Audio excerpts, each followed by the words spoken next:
Hello, everyone. You're welcome to another episode of this podcast series. Today, we are going to be focusing on parents and the journey. My producer told me about a young lady whose son, age 3, has just had a diagnosis of autism spectrum disorder. This young boy had speech and language delay, which parents just thought was a speech and language delay. But following the assessment, they were told he had a diagnosis of autism spectrum disorder. The lady and her partner were a bit confused because this wasn't what they were expecting. Her partner struggled to accept that this was the case.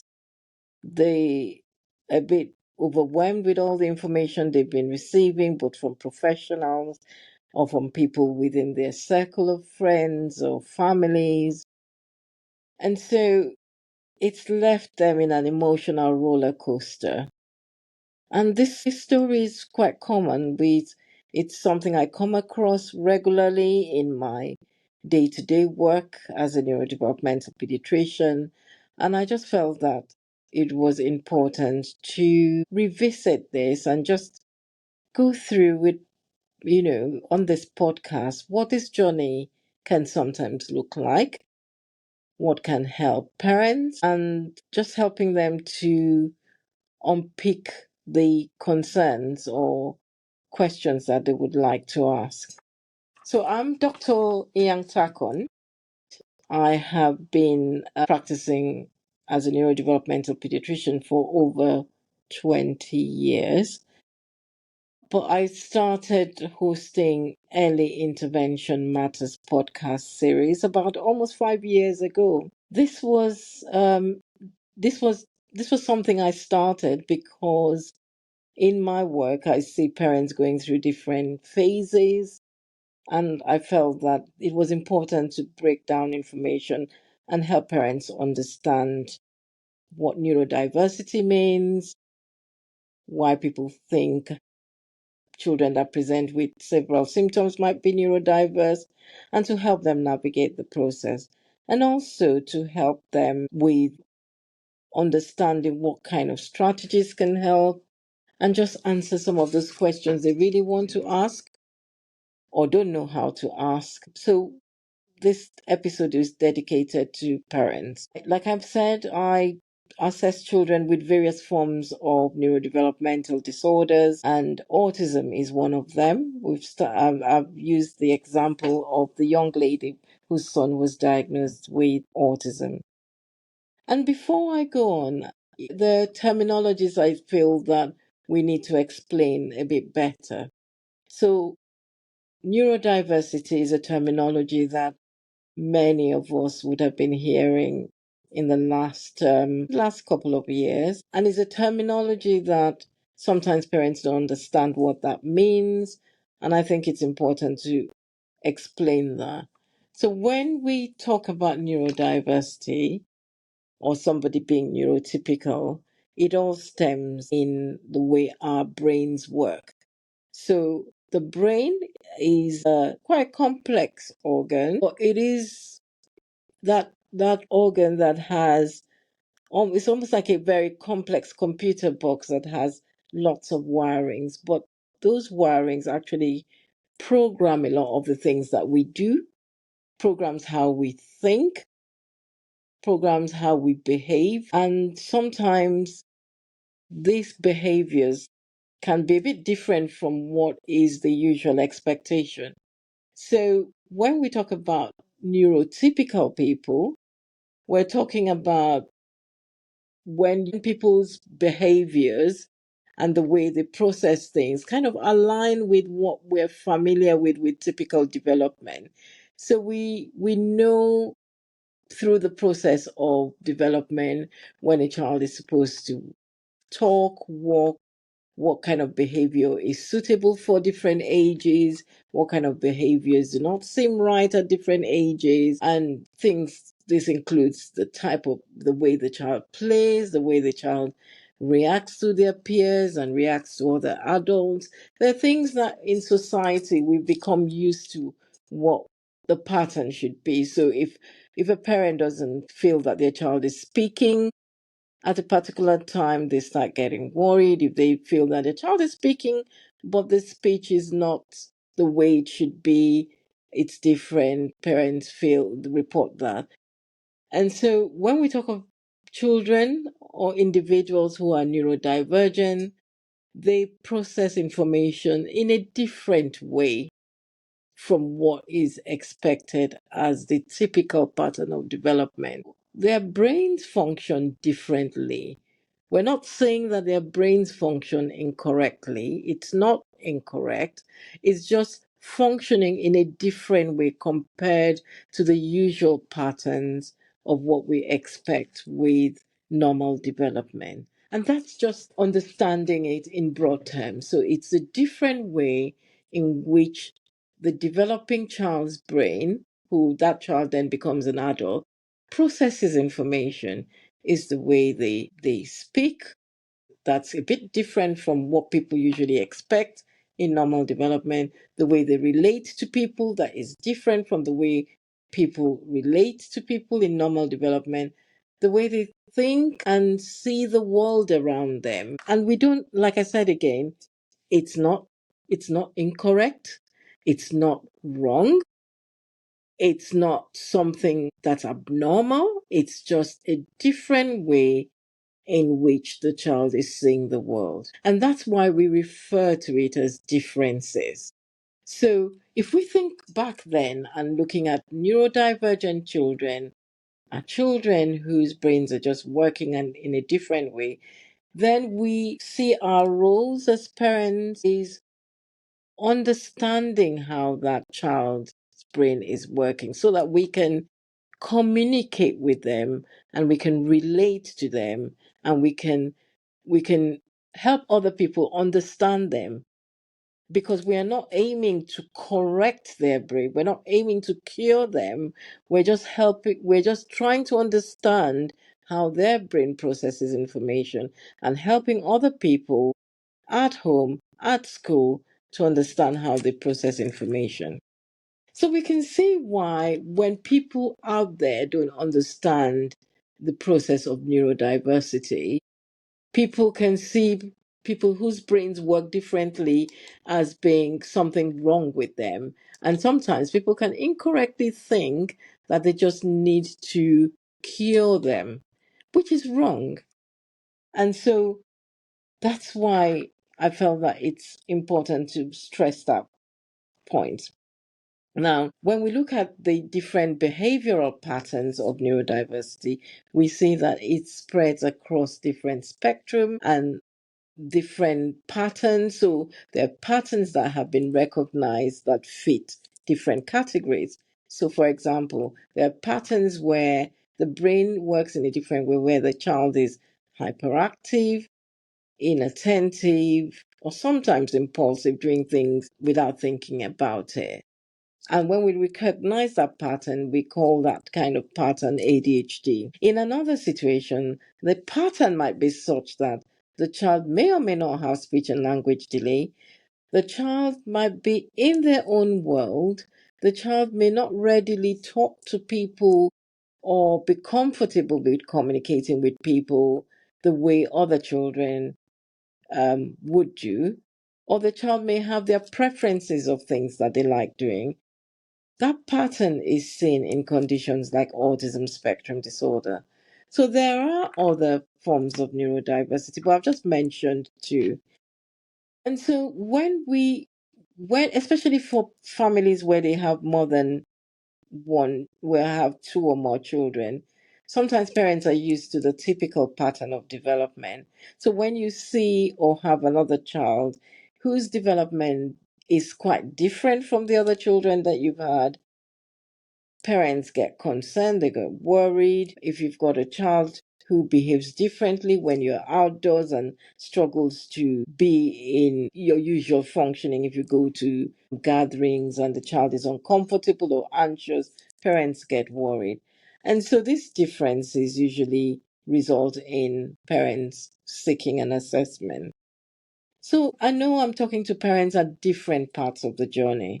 So you might be a parent, just like the parent I spoke about, who had been on a journey that resulted in the diagnosis being given, or you're at the stage where you're noticing some things, but you just feel, that, there's nothing to do, there's nothing, you know, that it's just normal, or people have told you no need to go and see any health professional, or you've gone on the internet, as many of us do, and you're a bit overwhelmed with all the information that you're getting. The key point is, at whatever stage of the journey that you are at, is that if you have at the back of your mind that what you want to do is understand your child better, understand how their brain processes things, so that you can put in the necessary support for them that will then make them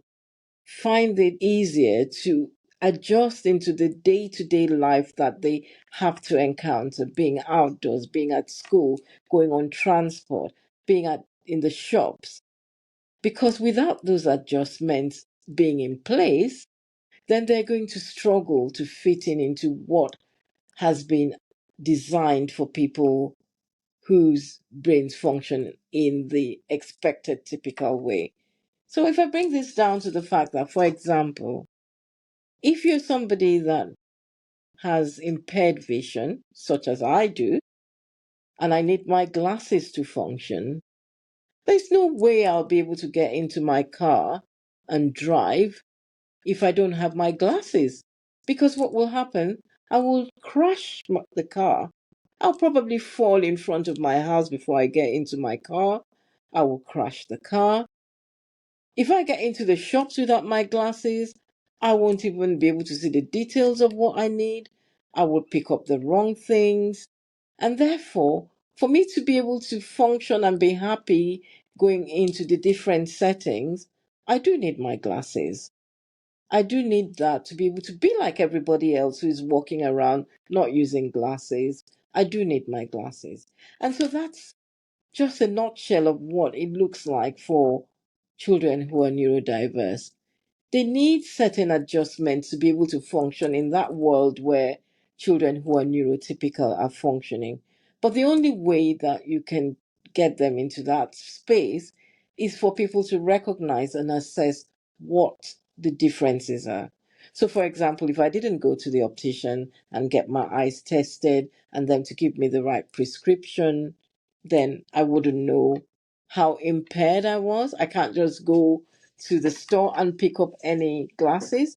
I need the right pair of glasses through testing, through assessment, through the right prescription. That is how it is for neurodiverse children. So, the early intervention podcast, we have been very fortunate to have parents, to have guests, special guests who have appeared on our podcast series, who have brought us a lot of rich information available for parents. And it is quite important that we direct you to the right source and the right place to get information. So, for example, if your child has a speech and language delay, and you pick that up from the beginning and you're thinking, what is normal? What is expected? What should I be doing? How can I help this child speak better? How can I communicate with my child better? Then I would really recommend that you listen to the podcast that we interviewed a very highly specialist and experienced speech and language therapist, Mayuri Devi. It's on the Early Intervention podcast series. And it was a great session. Mayuri went into the basics of the expectations of speech and language development. She helped parents understand how to improve their child's speech and language. She gave lots of pragmatic advice and she gave examples of resources. We would really implore you to please listen to that podcast series, because it helps you distinguish between Does your child just have a speech and language delay, or does your child have a speech pattern, a communication pattern that is more in keeping with autism spectrum disorder? The child can have both. They can have speech and language delay and they can have autism spectrum disorder. But that was a very, very useful podcast. And then when we think about when we get a diagnosis for a child, sometimes as parents, it is natural to worry that what's going to be the outcome for your child, what's it going to be like for them and their development, are they going to be able to function, are they going to be able to do things independently. And sometimes we get a lot of sometimes denial about, no, it's not my child, that's not really happening. You don't even want to hear of there's some of us and parents where people don't want to actually hear that their child is neurodiverse because society sometimes has made it in such a way that people feel quite, they don't feel at ease talking about their child's neurodiversity. Sometimes society has made it in such a way that the way they look at children and their families with neurodiverse makes families just retreat and not want to, be in open spaces with others because the people have had very negative experiences. I just want to reassure you that almost every child has strengths, has unique attributes where if you don't understand the child, if you don't nurture the child, if you don't give them the space to actually flourish in those attributes, it can be a very difficult time. And so there are positive stories about young people who have gone through that journey, experienced bullying, experienced all kinds of negative experiences at school and how that made them feel, but have come through it successfully.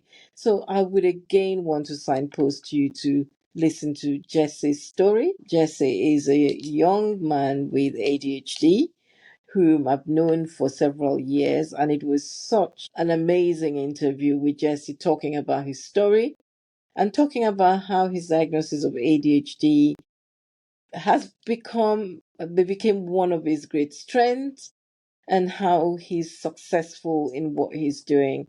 It was an amazing interview.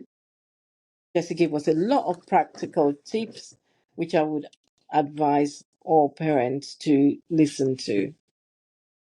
And as parents, we've talked about the fact that we go through lots of challenges as parents. If you're thinking about what you have to navigate as a parent of a child with neurodiversity, is it when you're taking your child out to school? Is it the how other parents or other people in the public do not understand the behaviors your child has? Is it when your child has sensory overload and is reacting in a way that is expressing their discomfort, but that is misinterpreted by people in the public? Have been known and observed how sometimes people in the public can be quite negative towards children who might be very overwhelmed in sensory spaces. And as such, they make the parents of the children feel so uncomfortable that parents just find it difficult to do their regular day-to-day life. Now, we know that when you receive a diagnosis of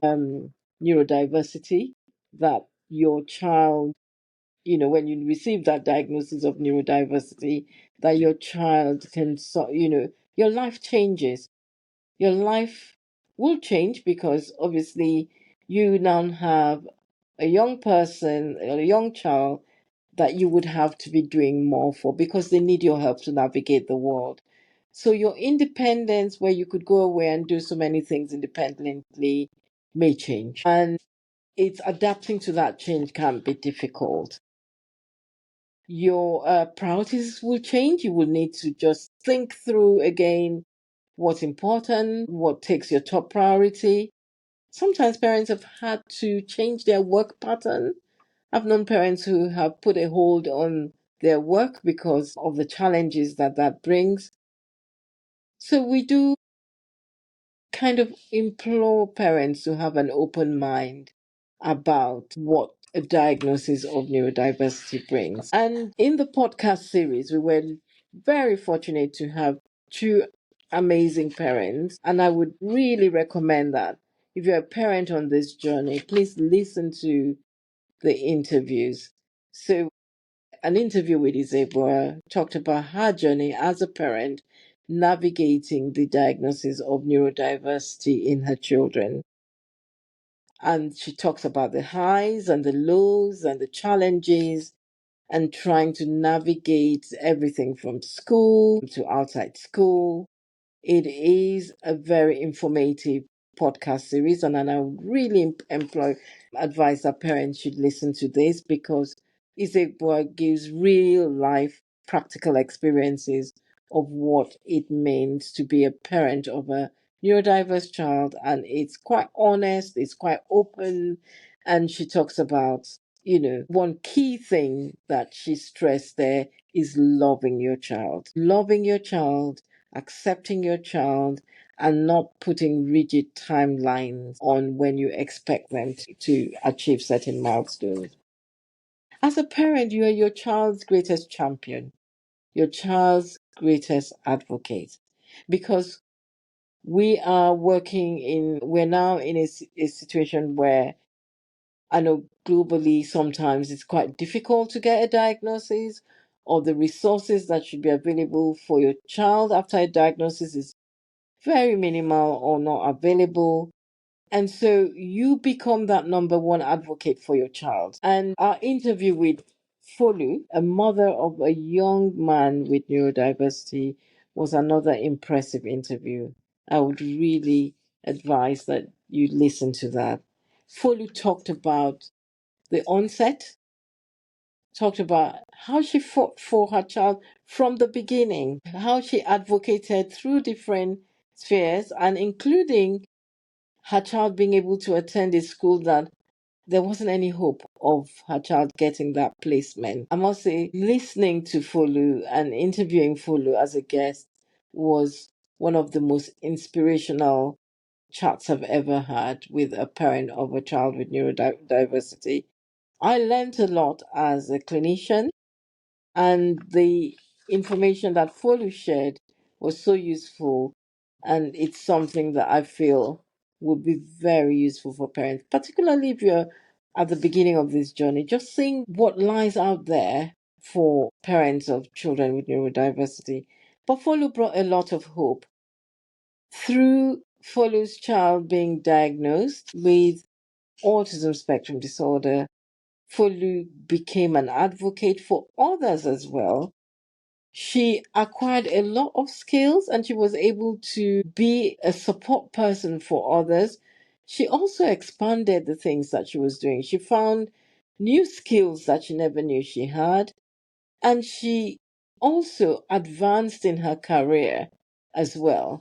So I think, just to reassure parents that you are not alone, not all hope is not lost.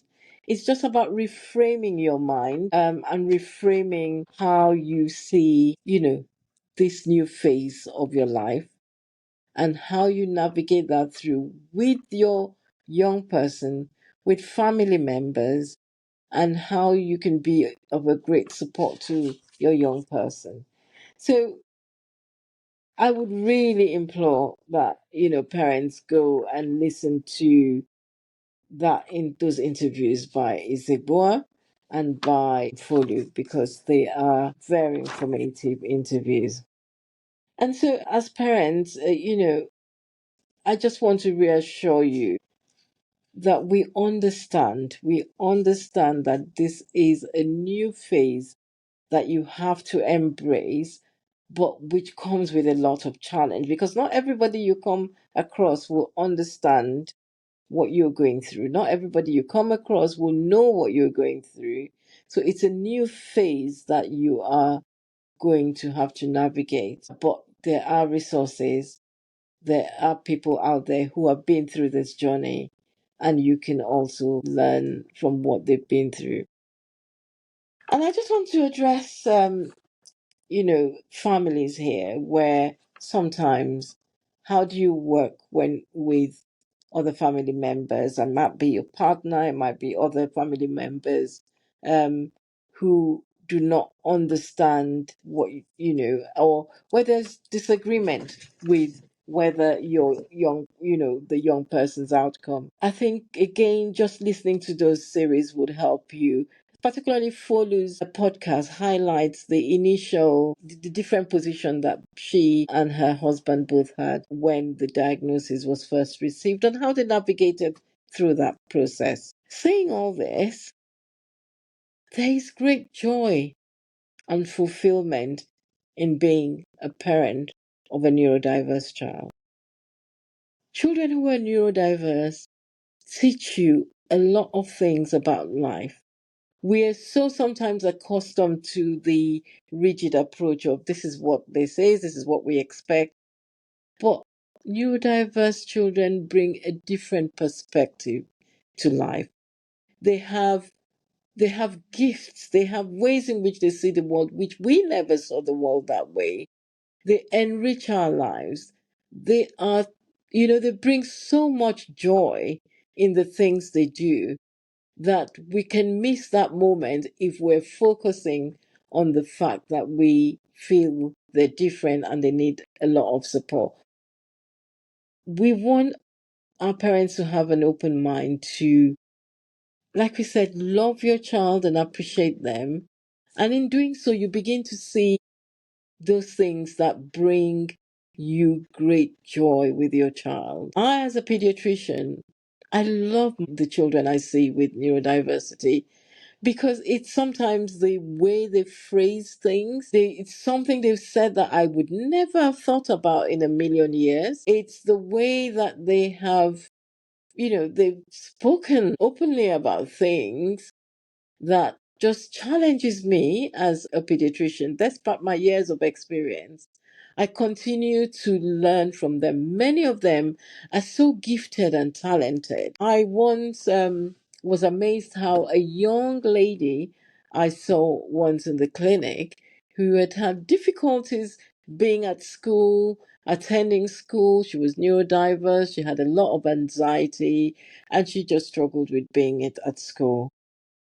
But I was amazed when she brought out the drawings that she does in her room and shown them to me. I was absolutely blown away. And do you know what? This young lady had put out those drawings out there once, and she was scouted by some major, um, successful organizations who happened to see her drawings somewhere, and they were absolutely amazed and reached out to her to get her to do some work for them, which she was paid for.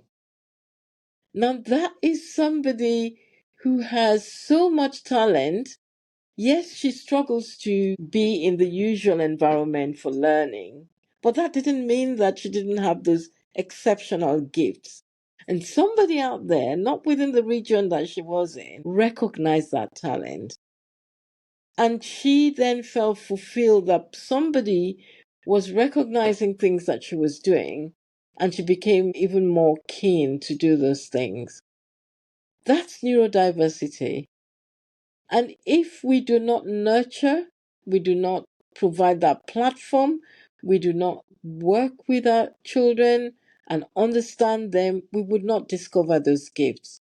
So I just want to reassure us that spending time with our neurodiverse child to actually understand their gifts, what they do, what they like, and just discovering those talents within them is very rewarding. I just again want to, you know, as I've been talking, I know there are parents probably who people have probably suggested their child might be neurodiverse and they have said no, or they could be other family members or friends who have said to them, no, we don't think your child is neurodiverse. I would just want to reassure parents that it is better to have your child, have an assessment and for the professionals to be able to let you know whether your child is neurodiverse or not, so that you can get them the support they need. Not knowing or that child not having the assessment they need then delays that process, and that child suffers in silence. Your child then goes through the different stages of life, different stages of education, struggling even more to face the world, and that can sometimes lead to other negative consequences like anxiety, sometimes depression, and just the child's world shrinks even further. So I just want to, reassure you, just like we've said when we started off, that being neurodiverse is not something that's wrong or incorrect. It's just understanding the way your brain processes information. We know that sometimes there are cultural influences. We've all come from different cultures, and there might be people that might feel, oh no, that doesn't happen, or some cultures are more, resistant to accepting neurodiversity. And we get that. We understand it's not something that we've been used to. And sometimes we get all kinds of anxieties around our child having a diagnostic label. But we know that neurodiversity is not something that just started today. We know that when we think back, having had an understanding of neurodiversity, we would see people, we would recognize people within our families who had these traits that we're talking about today, and who we can see how lack of recognition of those traits probably influenced their outcome for their lives. So I can recognize that in my wider family. When I speak to people, people recognize that one person, two people in their families have had similar behavioral patterns and not had the assessments and input, and it's influenced the way their lives have turned out. So I just want to encourage us that neurodiversity is not a new terminology. People have rephrased the names, but the concept has always been there. We have a better understanding of why these things happen, and we have a better understanding that it's not that there's something wrong with the person or the child, but it's actually knowing how to support the child and how we as parents can navigate that process successfully. So I do hope that just giving the summary of some of the podcast sessions we've had and just helping parents navigating this journey of neurodiversity, whatever levels that we're in, whether we're at the beginning or about to start the process or not wanting to start the process, I hope that explaining neurodiversity has helped us to feel more comfortable in beginning to understand our child better. So please do go to the podcast series on www.drtakon.com and listen to the podcasts there, particularly the ones I've highlighted, as they would be very useful in your journey navigating this process of neurodiversity. So I do wish you all the best. And like I said, to find us, visit www.drtakon.com and also visit www.school-doctor.com. So School Doctor is one of the organizations that I co-founded with colleagues, but has a lot of information on neurodiversity and how to get a lot of information that is useful. So you can also visit that site. Thank you for listening in today. I really appreciate you listening in and wishing you all the very best, and looking forward to communicating with you again on our next podcast series. Thank you.